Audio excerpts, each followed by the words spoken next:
Journey করে এসেছি শুধুমাত্র আপনাদের সাথে কথা বলবো, আপনাদেরকে দেখবো।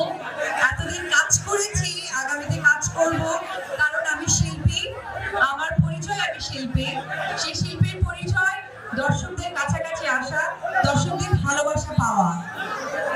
ধন্যবাদ জানাবো।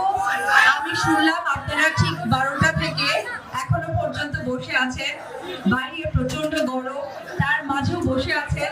এটা আসলে ভালোবাসার বহিঃপ্রকাশ ছাড়া কিছুই না। আমি বলবো এখানে যারা জনগণ আছেন তাদের উদ্দেশ্যে একটা জোরে করতালি,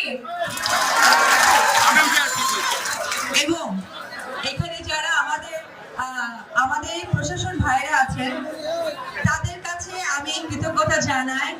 তারা যে ইউনিফর্ম নিয়ে, এত ভারী ইউনিফর্ম নিয়ে, আমাদের মতো আমরা যারা আর্টিস্ট সবসময় গেট আপে থাকি, ওনারাও কিন্তু সেম একটা গেট আপে থাকে।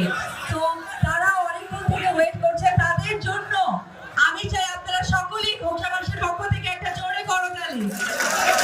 এবং উপস্থিত স্টেজে যারা আছেন গণ্যমান্য ব্যক্তিবর্গ বা ব্যক্তিত্ব, তাদেরকে আমার অন্তরের অন্তঃস্থল থেকে সালাম, অভিনন্দন। আপনারা জানেন তো আমি বগুড়ার মেয়ে, এটা আমার অনেক গর্ব হয়। আসলে আমি বাংলাদেশের মেয়ে, তারপরে আমার এলাকা বগুড়ার।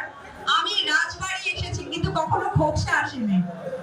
আমার এই প্রথম আসার সুযোগ হয়েছে, তার জন্য স্পেশাল ধন্যবাদ জানাবো আমার এবং আপনাদের সকলের প্রাণপ্রিয় বড় ভাই রিপন ভাই।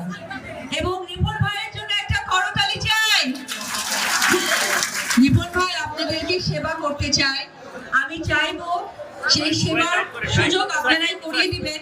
কারণ যে মানুষটা আপনাদের চাওয়া পাওয়া ভালোবাসা আপনাদের কাছে এনে দিতে চায়, আমি মনে করি তার থেকে ভালো মানুষ, বড় মনের মানুষ আর থাকে না।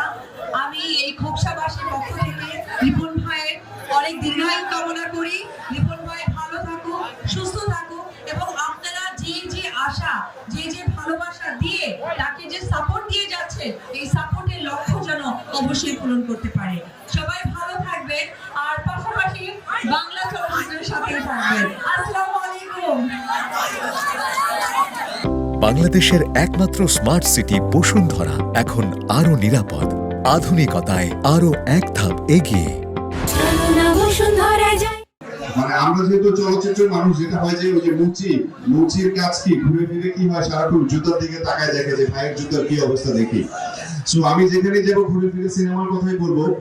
অবশ্যই আপনারা, আমি যত কষ্ট করে দেখা যাচ্ছে শুটিং করি, সেটা বৃষ্টিতে ভিজে শুটিং করি বা রোদে পুড়ে শুটিং করি, এই কষ্টটা আসলে কোনো কষ্টই না যখন দেখি যে হল ভর্তি মানুষ হলে গিয়ে ছবি দেখে।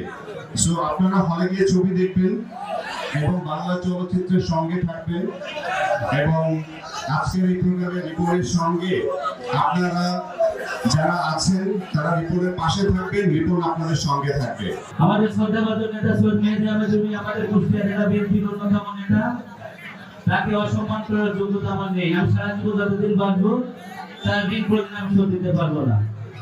কারণ যে কোনো দুঃসময়ে সৈয়দ মেহেদী আহমেদ রুমি আমার পাশে ছিলেন।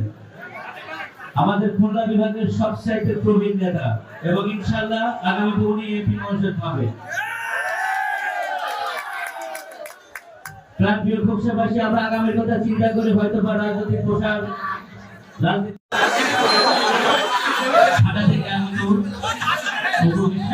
ম্যাডাম এবং আমার প্রাণপ্রিয় বড় ভাই, বাংলাদেশ চলচ্চিত্রের অন্যতম নায়ক